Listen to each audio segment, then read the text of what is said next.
하시려고 자기의 뜻을 따라 진리의 말씀으로 우리를 낳으셨느니라. 아멘. 예, 오늘 이 본문으로 욕심에 끌려 미혹해 하는 시험이라는 제목으로 은혜를 나눕니다. 성경에서 시험이라고 하는 말은 크게 두 가지 종류가 있습니다. 하나는 역경, 고난 이런 의미의 시험으로서 테스트죠, 테스트. 그래서 우리가 지난 시간에 2절에서 4절 사이에 내 형제들아 너희가 여러 가지 시험을 만나거든 온전히 기쁘게 여기라. 그 역경, 그 시련 속에서, 그 시험 속에서 믿음의 시련이 뭘 만들어낸다고요? 인내를 만들어내어서 우리로 온전하고 구비하여 조금도 부족함이 없는 하나님의 사람으로 연단된다. 그래서 그 시험이라고 하는 것, 테스트라고 하는 것은 굉장히 우리의 삶 속에 중요한 것이다. 시험이 없으면 인내도 없고 온전함도 만들어지지 않는다. 그래서 시험이 오면 기쁘게 여겨라. 이렇게 지난주 우리 수요일 말씀 내용이었습니다. 그런데 오늘 본문은 이런 시험과 또 다른 종류의 시험을 말하고 있습니다.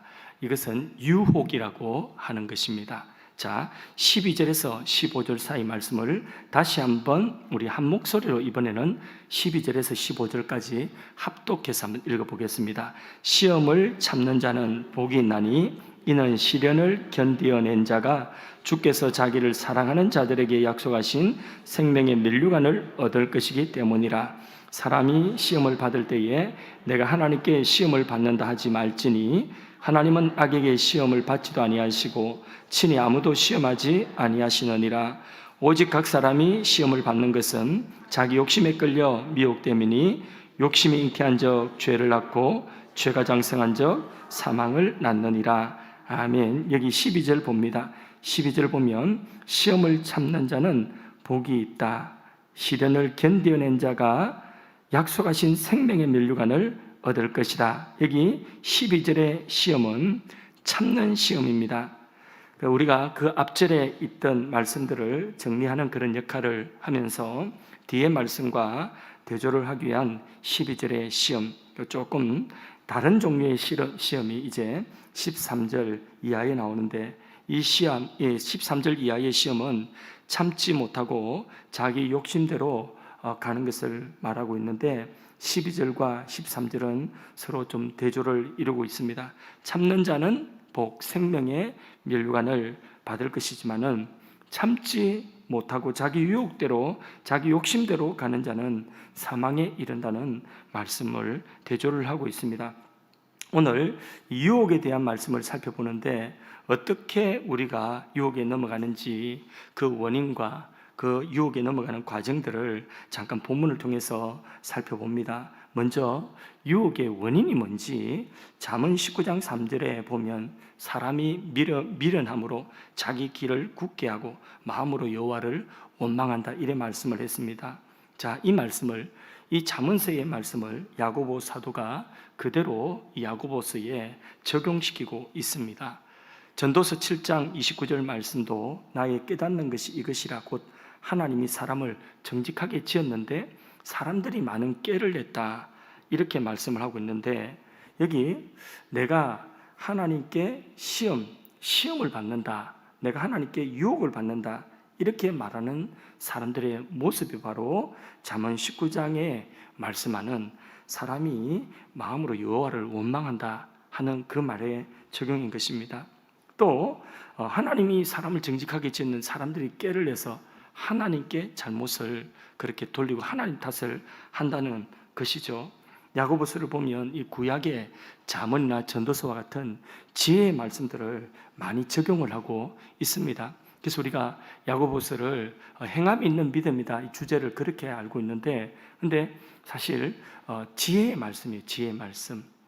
야고보서는 잠언이나 전도서의 구약의 이 말씀들을 가지고 와서 믿음의 삶이 어떤 삶인지 그 속에 우리의 삶의 믿음의 삶의 지혜를 가르쳐주는 신약의 지혜서라고 봐도 손색이 없을 그런 말씀이라고 하는 것이죠. 자, 하나님은 누구도 시험하지 않으시고 누구에게도 시험을 받지 않으시는 하나님이십니다. 13절 다시 한번 읽어봅니다. 사람이 시험을 받을 때에 내가 하나님께 시험을 받는다 하지 말지니 하나님은 악에게 시험 받지도 아니하시고 친히 아무도 시험하지 아니하시느니라. 하나님은 우리로 하여금 죄짓게 하시는 분이 아니십니다. 하나님은 우리를 온전케 하시는 분이십니다. 하나님이 하시는 시험은 테스트, 아브라함에게 주신 그런 테스트, 이것은 유혹이 아니에요. 유혹.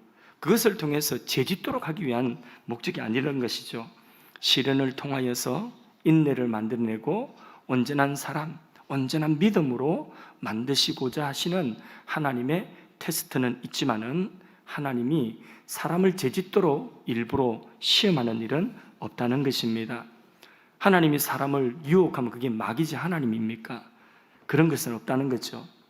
하나님은 사람에게 여러 가지 시련을 통하여서 인내를 만들고 또 삶의 믿음의 지혜를 만들어내시는 분이지, 죄를 조장하거나 죄를 넘어지게 해서 죄짓게 만드는 그런 분이 아니라는 것입니다. 이렇게 생각하는 사람은 자신을 속이는 것이요, 하나님을 만홀히 여기는 것입니다. 야고보서의 설명은 이런 생각을 하고 하나님이 나를 시험하겠다, 이런 생각을 하는 사람에게 뭐라고 하느냐, 자기 욕심에 끌려서 미혹된 것이다, 이렇게 설명을 하고 있습니다. 야고보는 사람이 미혹받는 원인을 하나님이 아니라 자기 욕심이라고 분명히 밝히고 있습니다. 14절 말씀 한번 읽어봅니다. 오직 각 사람이 시험을 받는 것은 자기 욕심에 끌려 미혹됨이니, 이래 말씀하고 있죠. 이 자기 욕심에 끌려서 미혹된다는 것은, 이 욕심이라고 하는 것은 사실상 불신에 가까운 것입니다. 하나님과 어울리지 않는 것입니다. 유혹은 사람 안에서 없는 죄를 끌어내는 것이 아닙니다. 자기 안에 죄가 없고 자기 안에 뭐가 없는데, 그런데 없는 것을 유혹이 그걸 없는 죄를 끄집어내는 게 아니라는 거예요. 그 사람에게 전혀 없는 죄를 유혹이 가가지고 끄집어내서 너 죄다 하고 이렇게 끄집어내는, 네 안에 죄 있다 끄집어내는 것이 아니라고 하는 것입니다. 그 속에, 사람 속에 욕심이라고 하는 이 덩어리가 있다는 거예요. 욕심이라고 하는 이 덩어리가 있으니까 유혹이 딱 오니까 반응을 하는 것입니다. 그리고 그 유혹에 넘어가는 것이죠. 이렇게 사람이 그 유혹을 받는 과정이 있습니다. 그 첫째는 뭐냐 하면, 유혹에 넘어가는 과정이 14절에 보니까 자기 욕심에 끌려서 미혹됩니다. 자기 욕심에 끌려서 미혹됩니다. 이렇게 말씀하고 있습니다. 이 말은 유혹에 욕심이 넘어가는 그런 과정인데, 먼저는 끌려, 자기 욕심에 끌려, 그 다음 미혹된다. 이렇게 끌림과 미혹, 이 두 가지 단계가 있습니다. 이 끌림과 미혹을 청교도 경건주의 신학에서는 죄가 마음을 지배하는 방식이라고 말을 하고 있습니다. 먼저 끌림, 자기 욕심에 끌린다는 것, 이것은 죄의 힘을 말하는 것입니다. 자기 욕심에 끌리는 것이죠. 이것은 죄의 유혹을 받을 때에 죄를 짓고자 당기는 욕구가 있다는 거예요. 그것을 죄의 힘이라고 합니다. 그게 끌림이에요, 끌림. 마귀의 죄에 대한 욕구가, 이 마음에 그 죄에 대한 욕구가 강할수록 이 욕구가 유혹과 딱 하나가 되는 거예요. 그래서 바로 죄를 짓고 마는 것입니다. 예수님을 믿기 전에는 우리도 이 욕구가 이끄는 대로 끌려 살았습니다. 고린도전서 12장 2절 말씀을 읽어보도록 하겠습니다. 너희가 알거니와 너희가 이방인으로 있을 때에 말 못하는 우상에게로 끄는 그대로 끌려갔다는 거죠. 예, 우리 안에 있는 우상, 이 욕심에 이끌려서 끄는 그대로 끌려갔다. 이게 우리가 하나님을 알기 전에, 믿기 전에 모습입니다. 그러나 지금은 우리가 거듭났기 때문에 더 이상 죄의 종이 아니라는 거죠. 이제는 은혜 아래서 우리가 선택할 수가 있습니다. 선택할 수 있는 자유인 아들이 되었다는 것입니다. 그래서 무조건 끌려가지만 않습니다. 단지 죄의 성향이 우리에게 남아있는 것입니다. 죄의 성향이 우리 몸에 여전히 남아있어서 유혹을 받으면 남아있는 그 죄의 성향이 이 유혹에 반응을 하게 된다는 거죠. 그래서 이 반응이 평소 은혜의 삶을 살고 은혜 생활을 하면, 그러면 약하게 반응을 하는 거예요. 그런데 평소에 은혜에서 점점 멀어져 있고 은혜에서 점점 멀어져 있어서 죄에 대한 욕구가 많다고 하면, 그러면 유혹이 딱 앞에 오면 유혹에 강하게 반응을 해가지고 욕심이 그 유혹을 만나서 그대로 끌려가 버리는 것이죠. 그 끄는 정도가 뭐냐? 죄의 힘이라고 하는 것입니다. 자, 그래서 우리가 유혹이 되는 과정이 뭐냐? 유혹이 되는 과정이 첫째는 끌림이에요, 끌림. 그래서 욕심에 끌려서 그 다음에 미혹된다는 거죠. 그것은 뭐냐? 죄의 속임에 넘어간다는 것입니다. 우리는 항상 죄를 지을 때에 미혹게 됩니다. 속는다는 말입니다. 왜 속을까요? 죄의 결국을 알지 못해서 속는 경우도 있습니다. 그래서 괜찮겠지, 아무 일 없을 거야, 이번만 그래, 이렇게 생각을 하는 거죠. 그건 그 죄의 결국을 잘 알지 못해서 그런 것입니다. 또 죄를 하나님이 얼마나 싫어하고 미워하시는지 알면서도 그것을 심각하게 생각하려고 일부러 그것을 심각하게 생각하지 않으려고 하는 것입니다. 그래서 이번만큼은 하나님 봐주실 거야, 이런 식으로 생각한다는 거죠. 죄를 지을 때에 하나님의 은혜까지 생각하고 죄를 짓는다는 거죠. 사실 이게 예수 믿는 사람들이 제일 많이 빠지고 제일 많이 죄를 짓게 되는, 욕심을 따라가게 되는 원인인 것입니다. 미혹된 모습이죠. 어떤 사람들은 죄의 즐거움을 지나치게 그 죄의 즐거움을 과장하고 미화시킵니다. 그래서 간음을 하면서도 이건 사랑이야, 행복해질 거야, 스스로 속는다는 말이죠. 미혹된다는 거죠. 이렇게 죄는 늘상 자기 욕심에 끌리는 거예요. 그리고 그 욕심에 끌려서 미혹된다, 속는다는 거죠. 이렇게 자기 욕심이 유혹에 넘어가게 되면, 그러면 점점 그 욕심이 발전하게 됩니다. 그래서 유혹에 넘어간 욕심이 발전하는 과정이 15절 말씀에 나오고 있습니다. 그 욕심이 어떻게 발전하느냐? 15절 읽어봅니다. 욕심이 잉태한 적 죄를 낳고, 죄가 장성한 적 사망을 낳느니라. 자, 이 말씀을 바울은 로마서 6장 23절에 뭐라고 말씀하면, 죄의 삭은 사망이다, 곧바로 죄의 값은 사망이다, 결론부터 말씀하지만은, 그러나 그것을 조금 더 늘여놓아서 야고보는 욕심이 잉태한 적 뭘 낳는다고요? 죄를 낳고, 죄가 또 장성하여서 사망을 낳는다, 조금 더 상세하게 설명을 하고 있는 거죠. 이 부분을 조금 더 우리가 살펴보면, 먼저 욕심이 잉태한다는 거예요. 욕심은 일종의 죄의 성향이거든요. 그 죄에 대한 욕구입니다. 그게 욕심입니다. 그런데 무조건적으로 욕심이 잉태되지는 않습니다. 우리 속에 죄의 욕구가 일어난다고 해서 잉태되는 것은 아닙니다. 어거스틴은 이런 말을 했습니다. 뭐라고 했느냐? 새가 머리 위로 날아다니는 것은 어쩔 수 없다. 그러나 그 새가 머리 위에 둥지를 털게 내버려둬서는 안 된다. 루트도 이 말을 받아서 비슷한 말을 했습니다. 자, 예를 들어서 순간적으로 미움과 분노가 팍 일어나는 것입니다. 혹은 불평과 원망의 생각들이 막 머리를 막 스쳐 지나가는 것입니다. 누구 때문이다, 막 이런 생각이 팍 드는 것입니다. 사실 그러한 생각이 드는 것, 그런 감정이 드는 것은 불가항력적이라고 할 수 있습니다. 천국 가기 전까지는 그런 생각 듭니다. 미움의 마음도 듭니다. 분노의 마음도 듭니다. 원망의 마음도 막 드는 거예요. 그런 생각들이 찾아오는 것은 어쩔 수가 없습니다. 문제는 지나가는 그 상태가 아니라, 그 스치는 상태가 아니라 그런 생각들을 내게 붙들어 주는 거죠. 그래서 그 생각을 내 안에 붙들어 매고 있는 것입니다. 그래서 그 생각에 동의하고 그 생각에 집중하고, 이게 바로 뭐냐? 그 욕심이 잉태하는 것이라는 거죠. 그래서 잉태되면 뭐를 낳는다고요? 두 번째 단계로 죄를 낳는다는, 욕심이 그렇게 잉태되면 죄를 낳는다는 거죠. 잉태와 출산 사이에, 낳는 것 사이에는 시간의 간격이 있습니다. 근데 그 시간 동안에 욕심이 점점 분명한 형태를 가지게 된다는 것입니다. 점점 분명한 형태를 가지고 자란다는 거죠.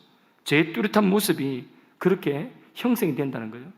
그 마음을, 그 죄, 이 욕심에 끌린 그 마음을 내가 마음속에 품고 그것에 집중하고, 그게 이제 죄로 나타나기 전에 그게 먼저 내 마음 안에서 형태를 가진다는 거예요. 마치 뱃속에 태아가 생겨서 그 태아가 출산하기까지 시간이 걸리지 않습니까? 그러나 그 배 속에서 점점 이게 눈, 코, 입 다 자라가는 거죠. 그렇게 점점 제가 형태를 점점 가지고 뚜렷하게 자라가게 된다는 거죠. 반복해서 생각하고 반복해서 계획하고 그렇게 하다가 나중에는 말로 나옵니다. 그러다가 그게 행동으로 옮겨지게 되는 것이죠. 결국은 죄를 낳게 되는 거죠. 그래서 욕심이 잉태하여 죄를 낳고 죄의 출산이 이루어지게 되는 거죠. 유혹에 넘어가서 자기 욕심에게 순종한 것입니다. 자, 그렇게 죄를 낳고 나면 그 죄가 또 가만히 있나? 그 죄가 더 발전한다. 죄가 어떻게 한다고요? 장성한다. 행함으로 드러난 죄가 계속 반복된다는 것입니다. 그러면서 그 죄가 자라간다는 것입니다. 점점 마음이 죄에 대해서 대범해지고 그것을 즐기게 되고 죄책감은 점점 줄어들고 그것을 성경에 양심에 화인 맞았다. 양심에 화인 맞는다는 거죠. 우리 속담에도 바늘도둑이 뭐 된다고요? 소도둑 된다. 미움을 계속해서 예로 들면 이렇습니다. 자, 미움이 생겼어요. 미움의 마음이 그냥 지나가 버려야 되는데 이 마음을 내가 붙잡은 거예요. 붙잡고 이것이 내 안에서 점점 미움이 잉태되어지고 있는 것이죠. 점점 형체를 가지는 거예요. 자꾸 생각하고 어떻게 안갚음을 할까? 어떻게 내가 속 시원하게 할까? 이런 미움을 계속해서 그렇게 가지고 있다가 이제 이게 내 말로 미움이 표현되어 버렸어요. 뱉어버렸어요. 그래서 그 상대방의 마음을 아프게 하든지 아니면 다툼이 되든지 욕을 하든지 자, 이게 죄죠. 그런데 여기서 어디로 나가느냐? 거기 그치지 않고 여기서 그게 말에서 이제는 행동으로 폭행으로 나가게 되고 나중에는 살인까지 나가는 그런 것들이 바로 자라게 된다. 죄가 장성한다. 이런 뜻인 거죠. 그래서 예수님은 형제를 미워하는 것이 마음으로 미워하는 것이 뭘 하는 것이라고 했죠? 살인하는 것이다. 예수님이 그 과정을 쭉 다 뚫어보시고 예수님 말씀하신 것이에요. 자, 예수님의 그 말씀하신 것을 야고보가 이렇게 잘 묘사하고 있는 거예요. 죄가 장성한 적. 그리고 그 죄가 자라니까 뭘 낳는다고요? 이제 마지막 결과적으로 사망을 낳느니라. 결국 이러한 삶의 끝은 뭐라고요? 죽음이라는 거예요. 사망이라는 것입니다. 영원한 지옥이라는 거죠. 믿지 않은 사람은 지옥 가는 것으로 끝납니다. 예. 그런데 야고보서의 이 말씀은 누구를 향한 말씀이냐? 믿음을 가진 자들을 향한 말씀이거든요. 1절에 보면 하나님과 주 예수 그리스도의 종 야고보는 흩어져 있는 12지파에게 문안한다. 흩어져 있는 12지파 하나님의 백성들에게 보내는 편지거든요. 그러니까 야고보서의 이 말씀은 믿음 가진 자들을 향한 말씀입니다. 그렇기 때문에 자, 욕심이 잉태한 적, 죄를 낳고 죄가 장성한 적 사망에 이른다. 그러면 지옥 간다. 그러면 믿는 자라도 욕심을 가지고 죄를 짓고 죄가 장성하면 지옥 간다. 이런 말씀은 아닐 것이에요. 그래서 좀 다르게 적용을 해야 되는 거죠. 자, 그 사람이 정말 하나님의 선택된 자이고 성령이 거하는 사람이라고 한다면 지옥 가지는 않겠죠. 그러나 요한계시록 3장 1절에 보면 사대 교회가 나오는데 사대 교회의 형편이 어떤 형편이냐? 살았다는 이름은 가졌지만은 실상은 죽은 자다, 죽은 자. 교회 나와도 사대 교회 신앙과 같은 그런 신앙 가진 사람들이 많이 있어요. 살은 것 같은데 실상은 생명은 있는 일들을 하지를 못하고 죽은 자와 같아요. 다시 말해서 믿지 않는 사람들과 같다는 거죠. 어떤 사람을 보면 믿지 않는 사람보다 한술 더 뜹니다. 이런 일들이 있다는 거예요. 믿음은 고사하고 양심이라도 있어야 되는데 그렇지 못한 경우도 많이 있다는 거예요. 그런 사람들이 있다는 거죠. 자, 근데 그 믿음을 우리가 뭐 하나님 앞에 가야지 하나님 판단하실 것인데 우리가 판단할 일은 아닐 거예요. 우리가 여기서 알아야 되는 것은 뭐냐 하면 이루어가는 구원이 있다는, 이루어가는 구원, 건설하는 구원이 있다는 것입니다. 그 뭐냐? 마음과 몸의 성화예요. 근데 이 마음과 몸의 성화는 사람마다 각각 다릅니다. 그 성화의 분량이 각각 다르다는 거죠. 그래서 예수님 이 십자가의 옆에 매달린 한평 강도와 베드로와 사도 바울이나 사도 요한이나 일평생 하나님의 말씀에 순종한 복음을 위하여 살다가 마지막 순교까지 한 일생을 주님 앞에 헌신한 사람의 삶과 삶 자체가 다르죠, 그렇죠? 마음과 몸을 하나님께 드린 것이 다르죠, 그렇죠? 그 마음과 몸을 드린 것이 다른 그 분량의 차이가 있는 거예요. 그걸 하나님이 인정하실까요? 인정하지 않으실까요? 그건 인정하시는 거예요. 성화의 분량은 다른 것입니다. 이루어가는 구원이라고 하는 것이 있는 것입니다. 우리가 건설해 나가야 되는 구원이라고 하는 것이 있는 것입니다. 그래서 여러분, 성화되지 못한 나의 몸과 마음의 기능은 천국에 가지고 들어갈 수 있을까요? 못 가지고 들어갈까요? 성화되지 못한 나의 마음과 몸, 내 안에 미움을 가지고 그 미움 가지고 천국에 들어갈 수 있을까요? 그러면 내 안에 남을 시기하고 남을 원망하고 남을 투기하는 그런 마음 가지고 천국에 들어갈 수 있을까요? 그런 마음을 가지고 못 갑니다. 천국 못 가지고 가는 것들이 우리의 몸과 마음에 드덕드덕 붙어 있는 거예요. 우리의 일생에 드덕드덕 붙어 있는 것입니다. 이거 전부 다 뭐냐? 우리가 하나도 그거는 천국 못 가지고 들어가는 거예요. 예수를 믿어도 우리가 하는 말에 거짓말하고 돌아다니고 이러면 거짓말하고 돌아다니는 그 거짓말하는 그 입을 가지고 우리가 천국 들어가겠습니까? 거짓말하는 그 기능이 천국 들어가겠습니까? 나불나불 거짓말 잘해요. 그 천국 들어가서도 나불나불 거짓말하고 돌아다니요. 그런 천국일까요? 아니라는 거예요. 다른 사람 시기하고 투기하고 이간질하는 그런 새치의 혀를 가지고 천국 들어갈 수 있을까요? 그 다른 사람 이간질하는 그 혀 가지고 천국 가서도 이 사람 이간질하고 저 사람 이간질하고 그런 혀의 기능을 가지고 들어갈 수 있을까요? 못 들어가요. 천국은 그건 통과시켜주지 않습니다. 천국 가지고 들어갈 수 없는 거예요. 우리 몸에 성화를 이룬 부분만 들어가는 거예요. 예수의 터 위에 세워져서 예수 이름으로 하나님이 인정하시는 이 을을 이룬 것만 천국 가지고 들어갈 수가 있는 것입니다. 그건 사람마다 분량이 같겠어요? 다르겠어요? 다르다는 거죠. 그래서 그러면 이 예를 들어 방금 말씀드린 거짓말하는 이 입술의 이 혀의 기능 가지고 입술의 기능 천국 못 가지고 가면 이거 어떻게 해야 돼요? 이거 어떻게 해야 됩니까? 이거 버려야 되는 거죠. 그죠? 이거 버려야 되는 거예요. 이 버리면 이거 버리고 두고 가야 되는데 이게 뭐냐? 이게 천국 못 따라가니까 이건 영생에 속한 것이 아니니까 이걸 뭐라고 하냐? 사망이다. 이게 죽음이에요. 우리 기능의 죽음이에요. 못 가지고 들어가는 것이니까. 정화하는 불에 다 태우고 들어가야 돼요. 자, 우리가 간음하는 이 마음을 품고 천국 들어갈 수 있겠습니까? 그 간음하는 마음이 못 들어가는 거예요. 육신의 정욕, 이생의 자랑, 안목의 정욕, 이것 가지고 이런 욕심을 가지고 이런 탐욕을 가지고 우리가 천국에 못 따라가니까 이거는 다 버려야 되죠, 그렇죠? 천국 못 따라가니까 이거는 이런 기능은 사망에 속한 것이라. 그래서 죄가 장성하여 우리 죄 짓는 그런 기능이 우리 몸의 기능이 이게 천국 들어가서 죄 지면 되겠습니까? 안 되잖아. 그러니까 이 죄 짓는 몸과 마음의 이 기능은 다 불태워져야 돼요.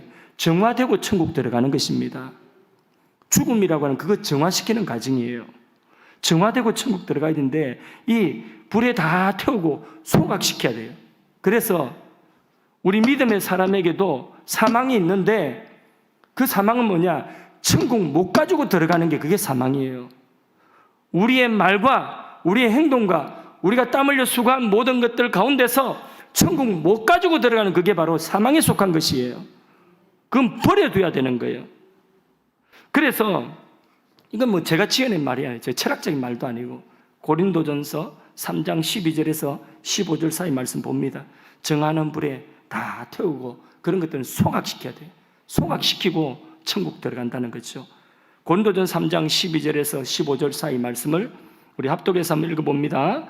만일 누구든지 금이나 은이나 보석이나 나무나 풀이나 지푸로 이 터 위에 세우면 각 사람의 공적이 나타날 터인데 그날이 공적을 밝히니 그 앞에 11절에 보면 예수 그리스도의 터, 그 터만이, 그 터 위에 세워진 집만이 태움받지 아니고 무너지지 아니한다. 그 터를 이야기, 예수의 터, 그리스도의 터 위에 세운 것.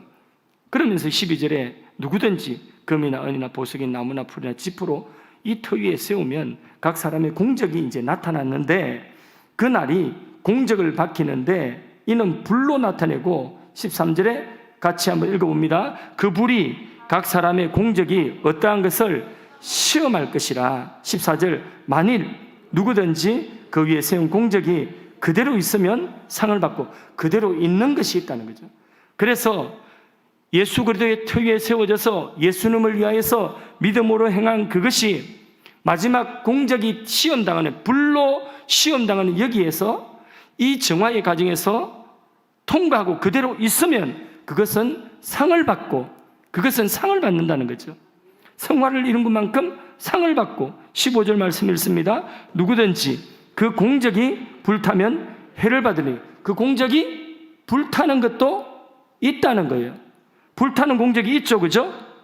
불타는 공적, 그 공적이 불타면, 다시 말해서 그 마음이 불타고 그 말한 것이 불타고 그 행동한 것이 불타고 비록 땀 흘려 수고했다 할지라도 그게 그리스도의 터 위에 세워진 것이 아니라 나의 욕심을 따라가는 것이면, 육신의 정욕을 따라가고 안목의 정욕을 따라가고 이생의 자랑을 따라가는 것이었다면 아무리 땀 흘려 수고한 것이라도 그 공적이 어떻게 된다고요?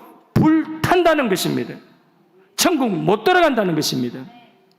내 욕심대로 따라간 그것은 아무리 이 땅에서 수고한 것이라, 밤잠 안 자고 수고한 것이라 할지라도 그것은 하나님이 인정하지 아니하신다. 왜? 네 욕심 따라 살은 것이기 때문에, 너의 정욕을 따라 살은 것이기 때문에 그것은 해를 받는다는 거죠. 불탄다는 것입니다. 그럼 예수 믿는 사람도 불타는 거 있어요, 없어요? 있죠. 예수 믿는 사람도 불타는 거 있어요. 죽음이라고 하는 관문을 통과하면서 우리가 주님 앞에 설 때에 이게 정화시키는 불이 있다는 것입니다. 그 정화시키는 불에 다 태우고 소각시키고 들어가야 돼요. 천국 못 들어갈 것은. 그런 기능이 내 몸에 드득드득 붙었어요. 다 전체 내 인생이 막 그냥 그렇게 살았어. 그냥 입으로도 죄짓고 살고 예수 믿고도 양심의 가책도 안 받고 그냥 남 이간질은 하고 교회 여기 쑤시고 저기 쑤시고 막 이렇게 이간질은 하고 그래 살았어요. 내가 나갔어도 세상 사람들하고 그냥 다를 바 없이 그냥 안 믿는 사람처럼 내 욕심 따라 정욕 따라 살았어요. 자랑하는 거 기껏 이생의 자랑, 세상 자랑하는 거 그거 자랑하고 그거 가지고 폼 잡고 살았어요. 교회는 다녔는데 예수를 믿기도 믿었어요. 그런데 그런 모든 것들은 다 공력이 불탄다는 것입니다. 하나도 가지고 들어갈 기능이 없어.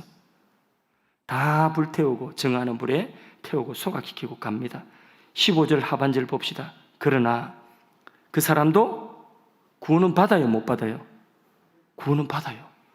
그 자신은 구원을 받되 그 다음 같이 읽어볼까요? 불 가운데서 받는 것과 같으리라.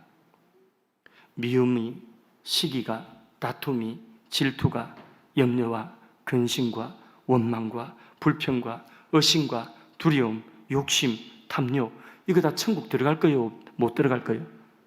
못 들어갈 거죠, 그죠? 이거 다 두고 가야 되는 거죠. 아까워서 어떻게 하노? 아까워도 두고 가야 돼, 그거. 아야, 그냥 그런 것들은 내게 필요가 없는 것이에요.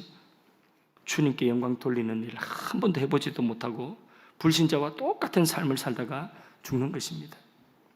그런 사람이 구원을 받는다고 하면 그 사람의 구원도 의심해 봐야 되겠지만은, 그러나 그건 우리 몫이 아니고 그 사람이 예수를 믿어서 구원을 받는다고 한다면, 한평강도처럼 마지막에 예수를 믿어 구원을 받았다고 한다면 불 가운데서 겨우 건짐을 받은 구원이다. 표현하기를 그렇게 표현을 하고 있는 거죠. 주님 앞에 설 때에 얼마나 죄송하겠습니까? 주님 앞에 설 때에 얼마나 부끄럽겠습니까? 이제 말씀을 맺겠습니다. 욕심에 끌리는 이 유혹에 대한 말씀을, 유혹이라고 하는 말씀을 오늘, 유혹이라고 하는 이 시험, 이 시험의 말씀을 우리가 오늘 보았습니다. 이 말씀 앞절과 이 말씀 뒷부분을 둘러싸고, 이 유혹이라고 하는, 시험이라고 하는 이 말씀을 앞에 뒤에 둘러싸고 있는 말씀을 한번 읽어보면서 말씀을 마무리 짓고자 합니다. 자, 12절, 그 앞에 있는 12절을 한번 읽어봅니다. 시험을 참는 자는 복이 있나니 이는 시련을 견디어낸 자가 주께서 자기를 사랑하는 자들에게 약속하신 생명의 면류관을 얻을 것이기 때문이라. 우리는 끝까지 시험을 참아서 생명의 면류관을 얻도록 합시다. 또 뒷부분, 자 16절에서 18절 읽습니다. 내 사랑하는 형제들아 속지 말라. 속으면 안 된다는 거죠. 속지 말라. 17절, 온갖 좋은 은사와 온전한 선물이 다 위로부터 빛들의 아버지께로부터 내려오나니 그는 변함도 없으시고 회전하는 그림자도 없으시니라. 18절, 그가 그 피조물 중에 우리로 한 천 열매가 되게 하시려고 자기 뜻을 따라 진리의 말씀으로 우리를 낳으셨느니라. 무슨 말씀이냐? 우리 한 사람 한 사람 하나님이 바라시는 열매가 되도록, 그 하나님이 바라시는 한 천 열매가 되도록 하나님이 우리를 진리의 말씀으로 낳으셨다는 것입니다. 우리가 이 진리의 말씀을 믿음으로 죄의 끌림, 그리고 그 미혹에 하나님의 은혜로 대항하는 것입니다. 하나님의 은혜로 그 미혹을 이겨내는 것입니다. 믿음과 인내와 지혜를 열매로 낳아서, 열매로 맺어서 하나님 기뻐하시는 우리의 삶, 그런 삶이 되어야 할 줄로 믿습니다. 이런 믿음의 삶을 사는 우리에게 하나님은 온갖 좋은 은사와 온전한 선물을 위로부터 주신다고 약속하고 있습니다. 하나님의 은혜가 위로부터 임하는 줄로 믿습니다. 찬송가 268장 찬송하겠습니다. 268장.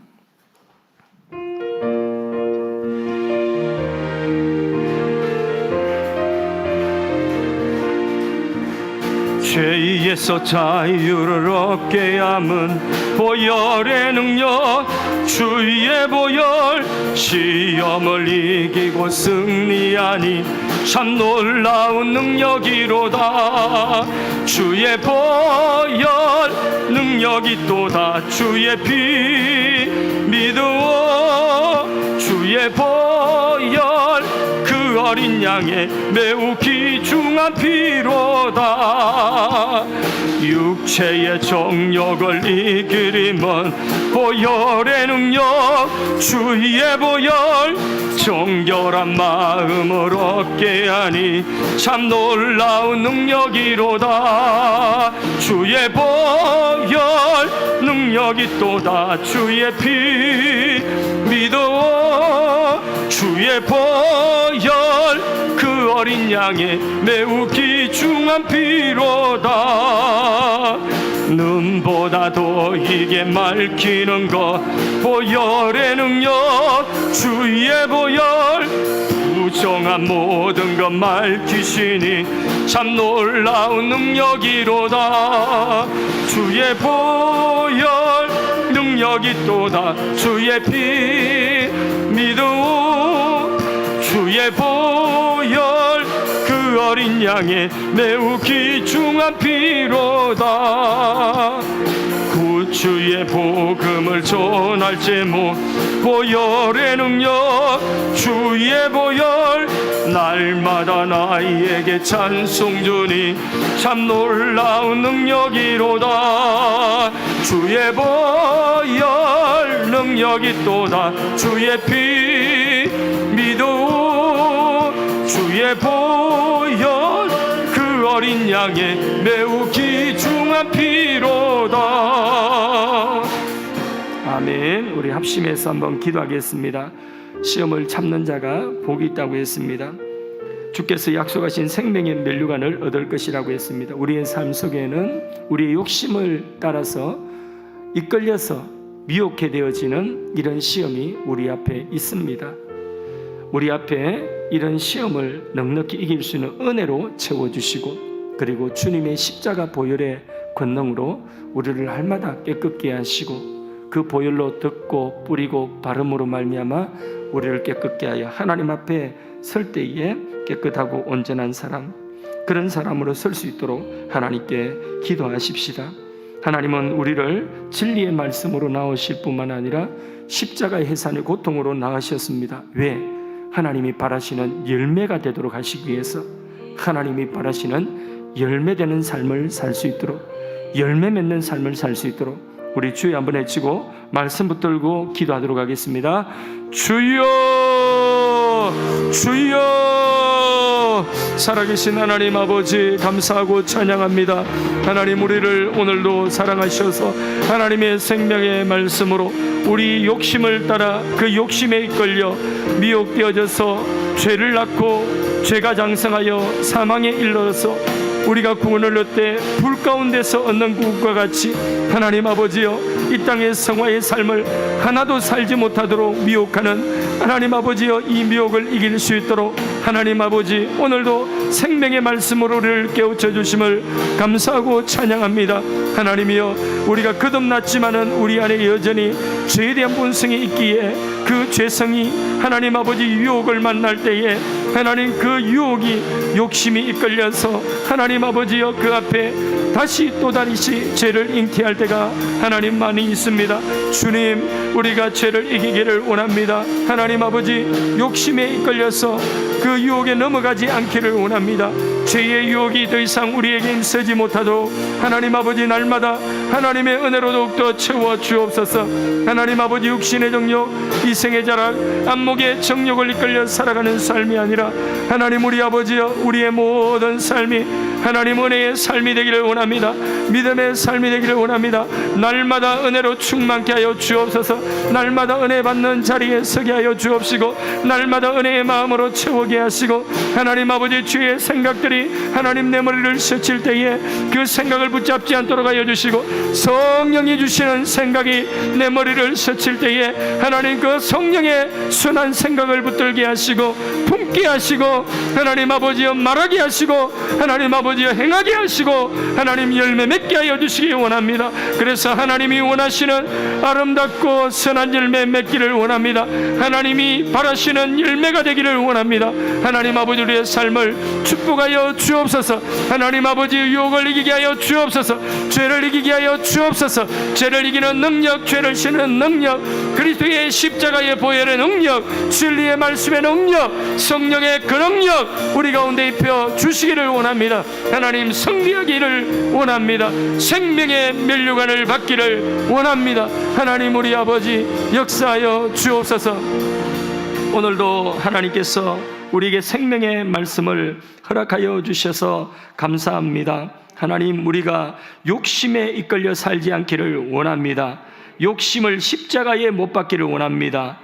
우리의 삶의 모든 이생의 자랑, 안목의 정욕, 육신의 정욕을 그리스도의 십자가에 못 박고 나는 여기에 대하여서 죽었다고 선언하기를 원합니다. 우리 안에 주님의 생명의 말씀과 성령의 인도하심과 그리고 예수 그리스도의 십자가의 그 대속의 은혜가 충만케 하여 주시옵소서. 그리하여서 우리 안에서 아름다운 열매들을 맺어가되 하나님이 원하시는 열매를 맺게 하여 주옵소서. 하나님이 원하시는 삶을 살아갈 수 있도록 도와 주옵소서. 온갖 좋은 은사와 온전한 선물, 빛들의 아버지께로부터 우리 가운데 충만하게 채워지게 하여 주시고, 하나님 그 은혜를 받아서 감사하며 만족하는 삶을 살되 다시 죄를 기웃거리는 자들이 되지 않게 도와 주옵소서. 하나님, 우리가 예수 믿고 난 이후에도 여전히 우리를 유혹하고 있는 우리의 욕심이 이끌리는 그 부분들이 있다면 하나님이여 그것들을 주님 앞에 내어놓고 날마다 십자가에 못 박고 선포하기를 원합니다. 그리고 결국은 이기기를 원합니다. 욕심이 이기는 것이 아니라 내 안에 성령이 이기기를 원합니다. 하나님, 욕심이 가져다주는 생각, 하나님 그런 모든 생각들을 붙잡지 않기를 원합니다. 죄가 가져다주는 생각 붙잡지 않기를 원합니다. 우리 성령이 우리에게 주시는 그 생각, 하나님의 말씀의 생각을 붙들기를 원합니다. 하나님, 이룰 수 없는 중이라도 하나님의 성령께서 주시는 생각을 붙들고 기도하기를 원합니다. 선포하기를 원합니다. 행하기를 원합니다. 그럴 때에 성취되기를 원합니다. 하나님이 원하시는 열매 맺기를 원합니다. 그래서 하나님께 영광을 돌리는 삶을 살게 하여 주옵소서. 하나님, 이제 맥주 감사 주일을 준비하고 있습니다. 하나님께서 지난 반년 동안에도 베푸신 은혜 우리가 기억하면서 감사하고 성찬에 참여하며 또 하나님 앞에 주님과 연합되어짐으로 말미암아 2022년 하반기도 힘있게 살아갈 수 있도록 주의 능력 부으시는 복된 절기 성찬 예식이 될 수 있도록 은혜 다하여 주옵소서. 수요일 밤 나오신 하나님의 귀한 백성들 머리마다 하나님의 임재, 하나님의 성령의 기름 부으심이 넘치게 하여 주옵소서. 질병이 치유되게 하여 주시고 염려와 근심이 떠나가게 하시고 악한 영도 떠나가게 하시고 하나님의 은총이 부어지게 하여 주옵소서. 예수님의 이름으로 기도드리옵나이다. 아멘. 하늘에 계신 우리 아버지여, 이름이 거룩히 여김을 받으시오며 나라가 임하옵시며 뜻이 하늘에서 이루어진 것 같이 땅에서도 이루어지이다. 오늘날 우리에게 일용할 양식을 주옵시고 우리가 우리에게 죄 지은 자를 사하여 준 것 같이 우리 죄를 사하여 주옵시고 우리를 시험에 들게 하지 마옵시고 다만 악에서 구하옵소서. 나라와 근세와 영광이 아버지께 영원히 싸움나이다. 아멘.